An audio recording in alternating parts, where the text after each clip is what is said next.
Hello guys, welcome to my channel.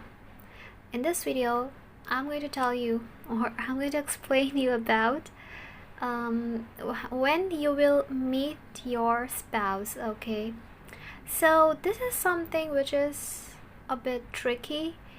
So we need to study the chart really carefully to find out when are you going to meet your spouse. Okay, so I was going through many charts and I found out some points or some ways by which you can know when are you going to meet your spouse. So I will tell you in this video. Okay, so basically you can also use KP astrology, horary astrology, to know when are you going to meet your spouse. If you know how to calculate, so it will tell you accurately when are you going to meet your spouse. So I think horary is better when you are taking out when you will meet your spouse, where you will meet your spouse. But in Vedic also we can find out when are you going to meet your spouse. If you are doing it for your chart, then your intuition also will work, and your intuition will guide you. Okay, your intuition will tell you when you will meet your spouse, so automatically you will choose that particular dasha. So without wasting time, let's start this video. And follow me on Instagram if you want to take my personal consultation, so please check the link below. You can also email me. Okay, so let's start this video. Thank you so much for caring and for your support. Seriously, so many people, they commented about my health and they were asking if I'm fine and they were praying for me. Seriously, I don't have words to say thank you to all of you. I really want to help everyone, and I want to live for other people, for you all. You all have made me really owe you something, seriously. So I'm fine, I'm really fine, but I cannot appear in front of the camera for some days. Okay, but I will try to appear as soon as possible. My health is alright. Okay, let's just start this video now. When Saturn transits your 7th lord, okay, whenever Saturn transits your 7th lord of D1 chart, firstly D1 chart, okay, in transit, for example, your 7th lord is placed in Virgo. Your 7th lord is Jupiter and it's placed in Virgo. So when Saturn will transit Virgo, it means it will transit your 7th lord, so chances are there that you may meet your spouse during that particular time. Okay, so this is also something that we need to see. However, remember, only Saturn's transit will not confirm. You need to see Jupiter and Rahu Ketu transit as well. I don't really consider Mars, Venus and Mercury as they transit really fast, so we need to consider Saturn transit, Jupiter's transit and Rahu Ketu transit. Okay, these transits are more important. Okay, so first, what I told you, when Saturn transits your 7th lord, means it gets conjunct with your 7th lord in transit. Okay, after that, first phase of Saraswati, if anywhere in first phase of Saraswati, when Saturn transits your 12th house from the moon, if like during this phase, if somewhere Saturn is connected to your 7th lord, like I said that suppose that you are running in the first phase of Saraswati and your 7th lord of D1 chart is placed in 12th house. Okay, so in first phase of Saraswati, when Saturn will transit 12th house, so it will transit your seventh lord as well. So that's why we can say you can meet your spouse during that particular time as well. In second phase of Saraswati, when Saturn aspects your 7th house from Moon, high chances of meeting your spouse. Okay, so during this phase, in second phase of Saraswati, when Saturn aspects your 7th house from Moon, this is a very important time, and many people do meet their spouse during this particular time. Okay, so always consider, if you are like running into Saraswati during your 20s, when there is actually the time when we meet our spouse. Okay, but do consider the dashas as well. Dashas should promise.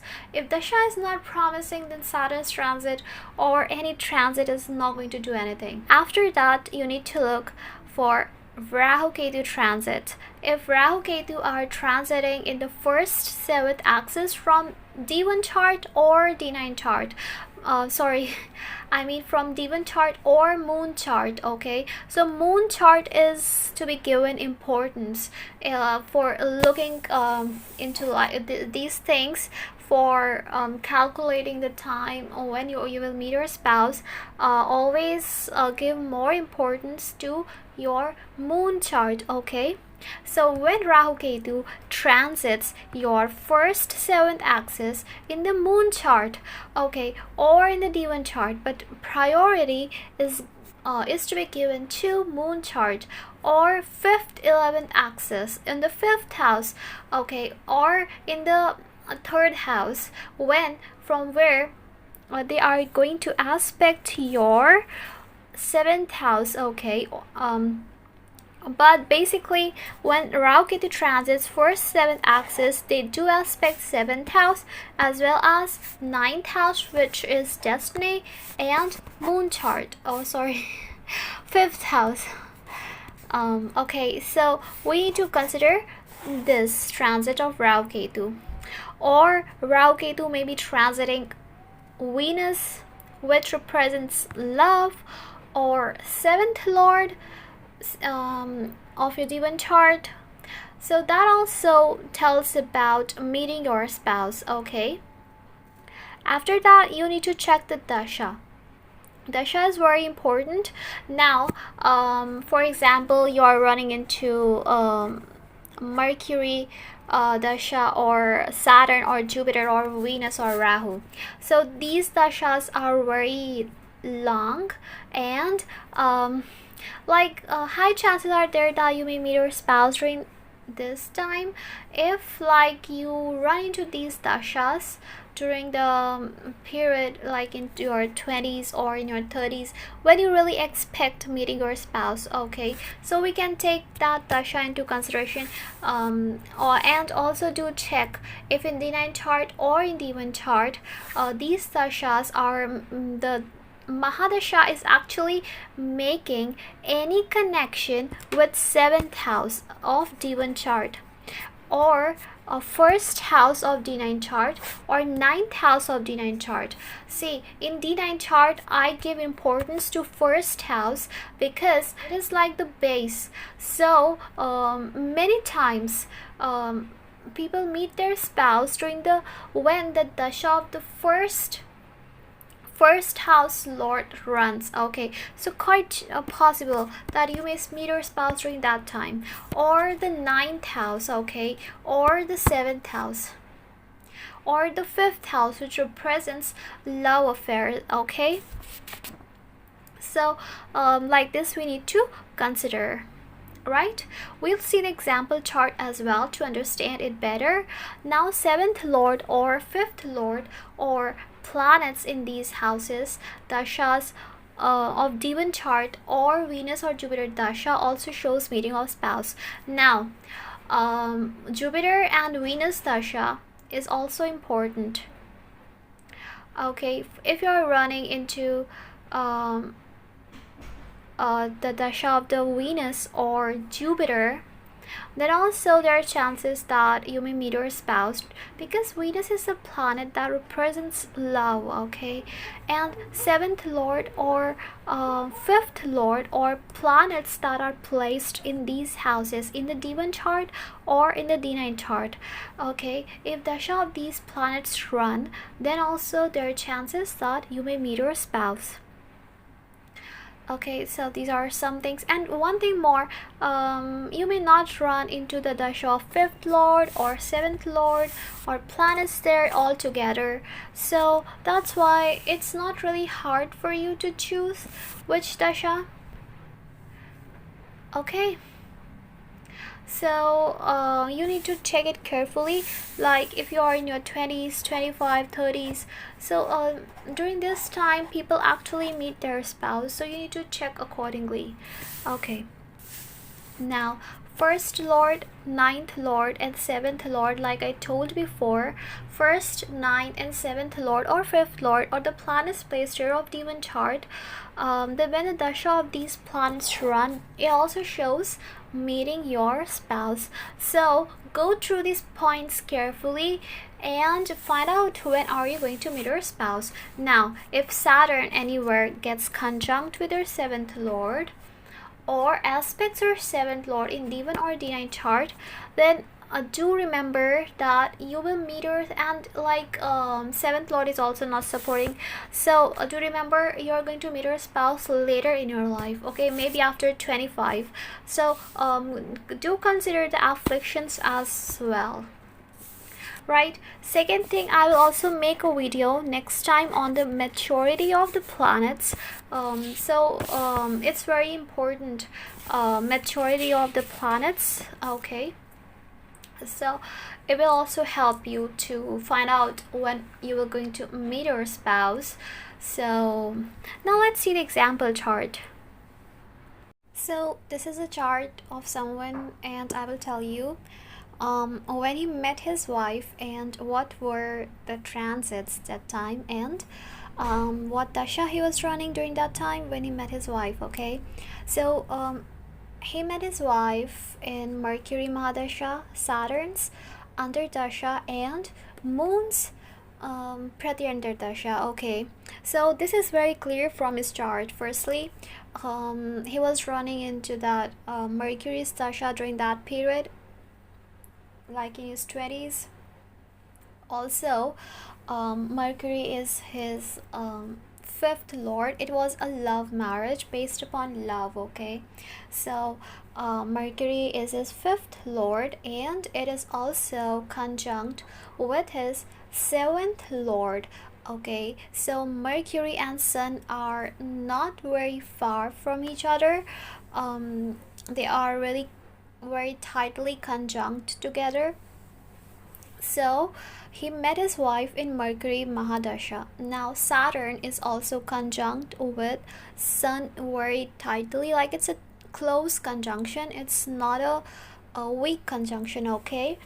So he met his wife in Mercury Mahadasha, Saturn's Antardasha. Now why Moon? Okay, so here Moon is the lord of the sixth house. So why he met his wife during that time? So let's see the Navamsha chart for that, where his moon is his seventh lord, okay? So that's why I was saying that for seeing when you will meet your spouse, you need to check D1 as well as D9. Now people might get confused, so what I actually do, first you just fix your Mahadasha first, okay? When you fix your Mahadasha, then you can see the transits as well as your Antardasha. Then you can accordingly fix your Antardasha and transits. Now if you are able to fix your Mahadasha as well as Antardasha, it is also fine, okay? Now I hope you're able to understand. And also Moon is placed in the ninth house in D9 chart, like I told you. Ninth house, first house, fifth house, seventh house of D9 chart are very important, okay? Now let's see the Moon chart, the transit during the time when he met his wife. So, moon chart, we're seeing the transit from the moon chart. Now, Rahu is placed in the first house, Ketu goes in the seventh house, which shows past life connection. And now, see, 4 planetary conjunctions is happening in the seventh house. Okay, so it's like triggering the seventh house, like fifth house is also placed there. Venus is also placed there, the planet of love is also placed there. And seventh lord of D1 chart, Sun is also placed there. So as I told, the Rahu Ketu transit anywhere connected to 7th or 5th house by aspect or conjunction or by placement is to be considered. Okay, now Jupiter's transit is happening in the 7th house seeds. So they also got married like early after that. Now Saturn is transiting in the 11th house. Okay, from here Saturn is aspecting the 5th house. That is like it is triggering, or we can say like activating this 5th house, like a new love or new relationship is coming in life. Okay, so this is what I see here, and I think they got married when Saraswati started for him. So we see from the moon chart this way. Other thing that I want to tell you here, seeing the chart, this person has really got afflicted chart, like 5th lord, like firstly Sun is the lord of the 7th house. So we generally say that Aquarius people, they do not have a good married life because of the Sun, and there is misunderstanding, but they don't have any misunderstanding. They are really very good couple. And here, like, you know, Mercury and Saturn are with Sun, and they are combust, and like Saturn is so closely with Sun, and it is combust. So, and Venus is debilitated, so there is affliction. Okay, in the 7th house. And Mars is there in the 7th house. So normally astrologers would say that you won't get married and all that stuff. So let's move to Navamsha chart.